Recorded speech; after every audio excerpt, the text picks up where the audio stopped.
وہ عالمی شکنجے میں ہے. جب وہ چاہتے ہیں ہماری نبضیں کھینچ لیتے ہیں اور جب وہ چاہتے ہیں چھوڑ دیتے ہیں. ہمارا جو اختیار ہے اقتدار ہے وہ بالکل ان کے ہاتھوں میں ہے. وہ جب چاہتے ہیں اس کی نبض پکڑ کے کسی کو اقتدار سے باہر کروا دیتے ہیں. بس ہمیں قائد اعظم کے ویژن کے مطابق، قائد اعظم کی پالیسی اور اصولوں کے مطابق اور ان کے نظریے کے مطابق یہ ملک چلانے کی قیادت کی ضرورت ہے.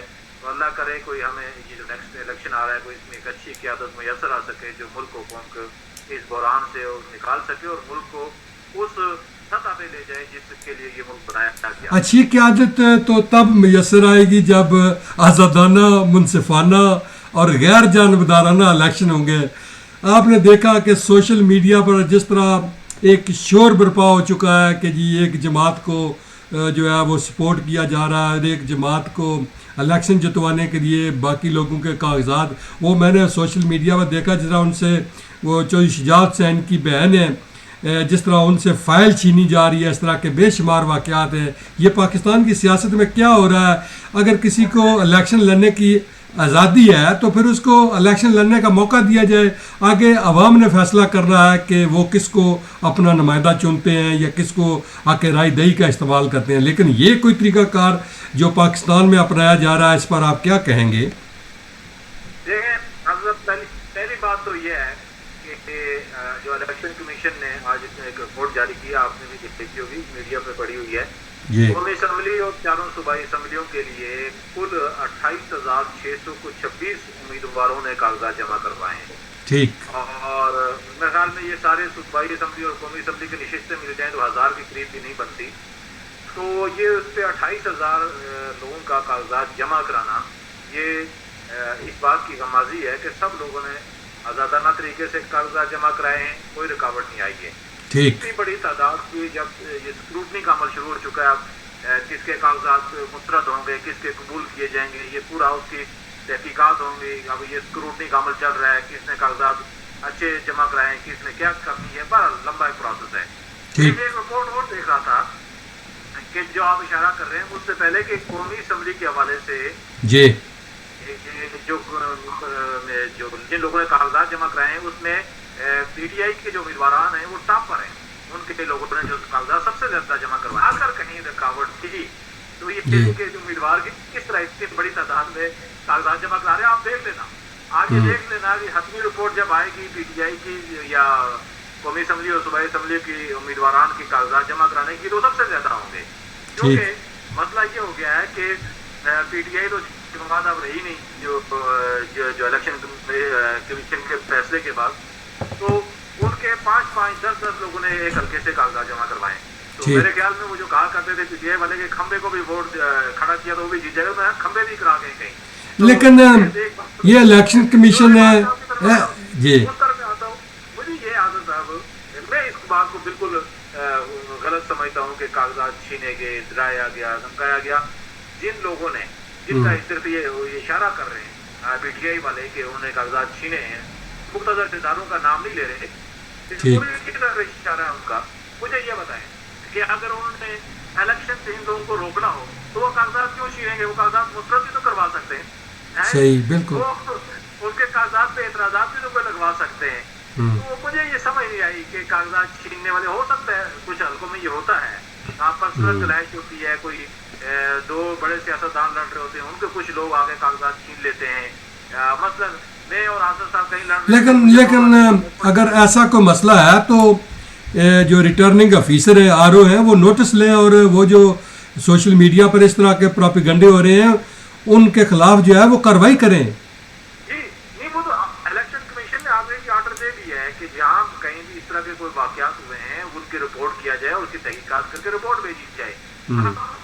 بعض لوگ یہ دیکھیں یہ افواہ بھی بناتے ہیں. میں ایک چیز سمجھتا ہوں کہ وہ ویڈیو بنانا باقاعدہ، وہ کاغذات چھیننے کے لیے کسی کو لانچ کرنا، پھر ویڈیو بنانا تاکہ تشہیر، مہم، پروپیگنڈا، یہ بھی ایک حصہ ہوتا ہے.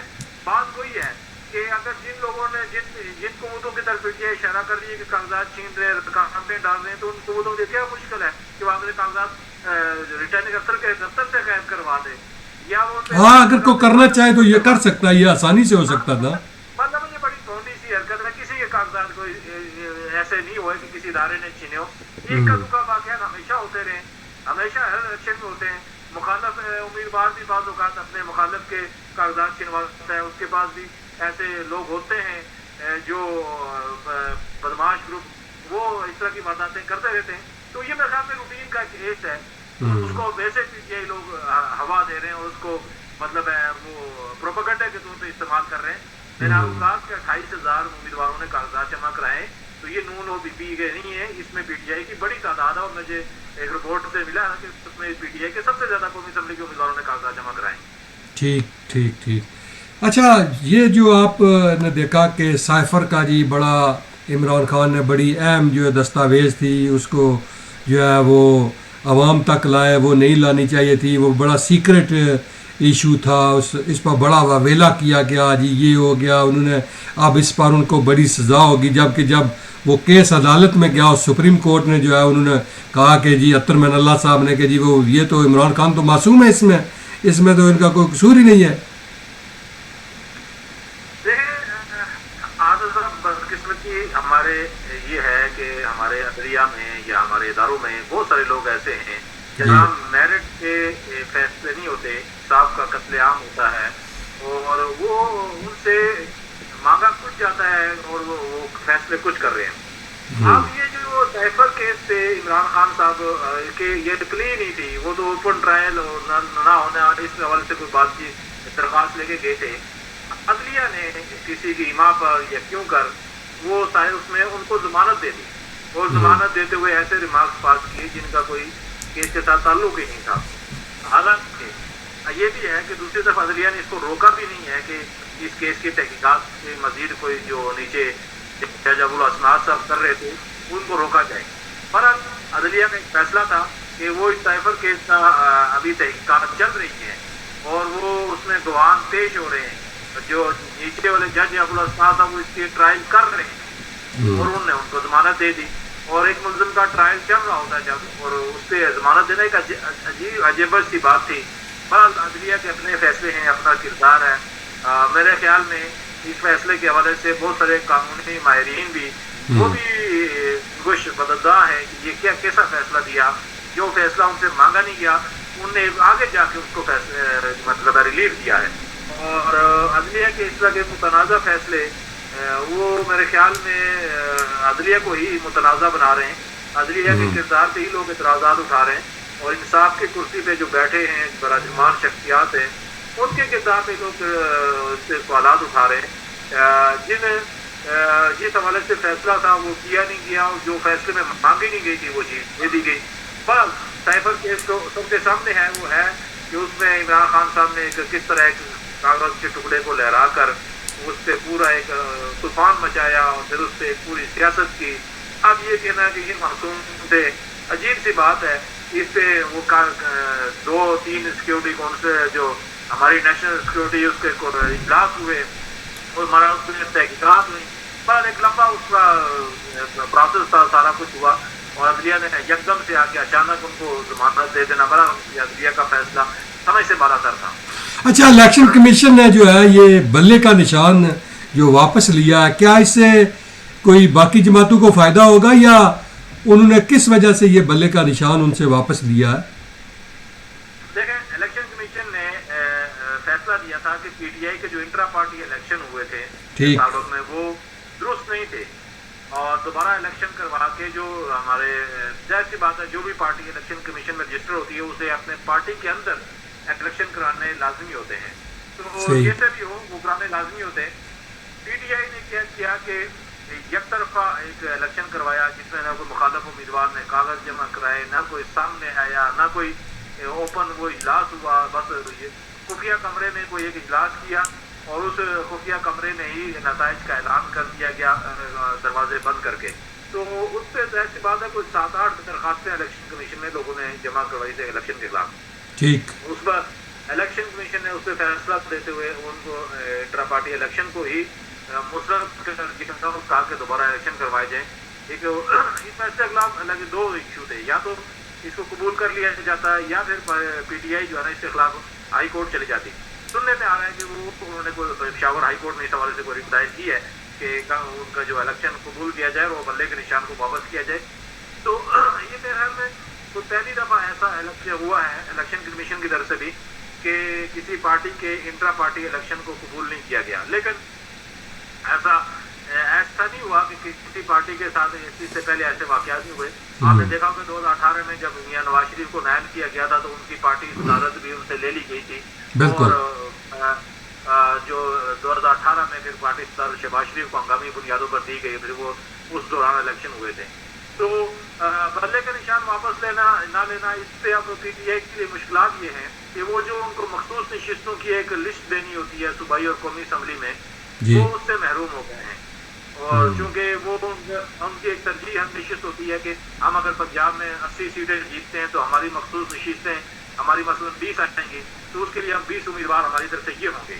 اب وہ یہ لسٹ جو قومی اسمبلی اور صوبائی اسمبلی کے جو امیدواران جب کاغذات جمع کرواتے ہیں اس وقت یہ ساتھ جمع کروانی پڑتی ہے. تو اب پی ٹی آئی کی کم از کم وہ نشستیں اس سے محروم ہو جائیں گے اگر یہ فیصلہ اس کا فوری فیصلہ نہ ہوا. دوسری بات یہ ہے کہ پی ٹی آئی اگر بننے کے الیکشن میں حصہ نہیں لیتی تو ان کے جو امیدوار ہیں تو وہ مختلف حلقوں میں مختلف جو ہے نا نشانوں پہ الیکشن میں حصہ لیں گے تو اس میں پی ٹی آئی کا نقصان ہوگا. اور ظاہر سی بات ہے کہیں اگر وہ استری لے رہے ہیں, کہیں درخت لے رہے ہیں, کہیں دبات ہے, کہیں قلم ہے, تو وہ اس طرح مختلف ان کے جو انتخابی نشان وہ ان کو الاٹ ہوں گے. جس کی وجہ سے پی ٹی آئی ایز اے جماعت میرے خیال میں اپنا الیکشن میں حصہ نہیں لے سکے گی اور اس کا سراسر ان کا نقصان ہوگا. دیگر جماعتوں کو ظاہر سی بات ہے اس میں تو فائدہ ہوگا. بالکل ان کو بلہ ہوگا ہی. تو اچھا, بلہ جو ہے وہ اس جو آئندہ کے الیکشن کے بیلٹ پیپر ہے اس میں نہیں ہوگا.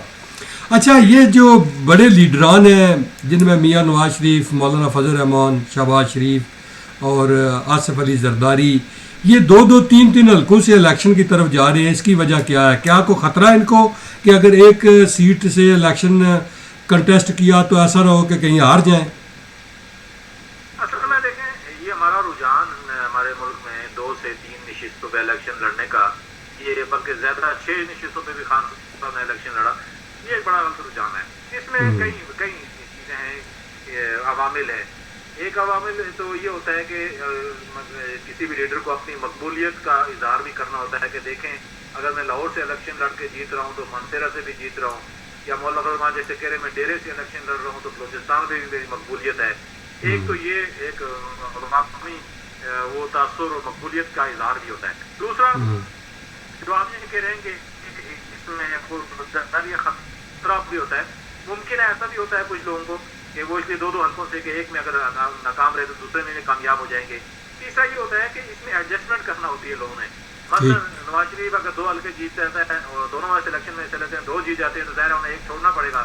جب وہ ایک چھوڑیں گے تو ظاہر سی بات ہے وہاں وہ اپنے کسی عزیز کو ایڈجسٹ کرا لیں گے چاہے ان کی حکومت ہوگی. اسی طرح مولانا فضل الرحمان اگر 2 حلقوں سے لڑ رہے ہیں, دونوں سے جیت جاتے ہیں تو ایک حلقہ خالی کریں گے تو ظاہر سی بات ہو سکتا ہے وہاں وہ اپنے بیٹے کو, دوسرے بیٹے کو یا کسی بھتیجے کو یا بھائی کو ایڈجسٹ کر لیں کہ چلیں جب حکومت میں چلے جائیں گے تو وہ اس کو کامیاب کروا لیں گے. تو یہ میرے خیال میں اس کی مختلف حکمتیں ہوتی ہیں جو یہ عموماً کرتے ہیں. لیکن الیکشن کا میرے خیال میں جو پچھلی دفعہ الیکشن رول میں ترمیم کر کے یہ بتا دیا گیا ہے کہ ایک امیدوار 2 سے زائد حلقوں میں الیکشن میں حصہ نہیں لے سکے گا, ورنہ پہلے تو کوئی قدغن نہیں تھی, جتنے حلقوں میں مرضی الیکشن میں حصہ لے لو, 6 لو, 7 لو, 8 لو, تو وہ اس کا نقصان ہو رہا ہے. اس میں دیکھ کو قومی خزانے کا نقصان ہو.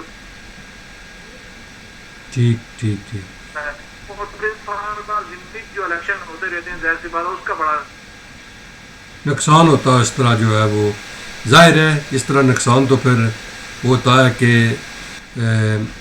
جب آپ 2 یا 3 حلقوں سے الیکشن میں جائیں گے تو پھر اس کا لامحالہ نقصان ہوتا ہے. بالکل آپ نے صحیح فرمایا. تو اگر ہم بات کریں تو اس وقت اگر سب سے زیادہ ٹکٹوں کی تقسیم اگر کیا تو وہ مسلم لیگ نون نے کیا. مسلم لیگ نون نے جو ہے وہ میرے خیال میں 150 سے زائد لوگوں کو ٹکٹ جو ہے وہ تقسیم کیے. باقی جماعتیں تو اس وقت تک کوئی ٹکٹوں کی تقسیم نہیں کر سکی, نہ کوئی ان کا واضح, نہ پیپلز پارٹی نہ کوئی اور جماعت ٹکٹیں تقسیم کر سکی ہے. اصل میں دیکھیں کسی بھی جماعت کی طرف سے حتمی لسٹ ابھی تک سامنے نہیں آئی ہے ٹکٹوں کے حوالے سے جی. اور صرف یہ کہا گیا کہ اپنے تمام امیدواروں کو ایک حلقے میں اگر 2-2, 4-4 امیدوار تھے تو سب کو یہ کہا گیا ہے کہ وہ کاغذات جمع کروائیں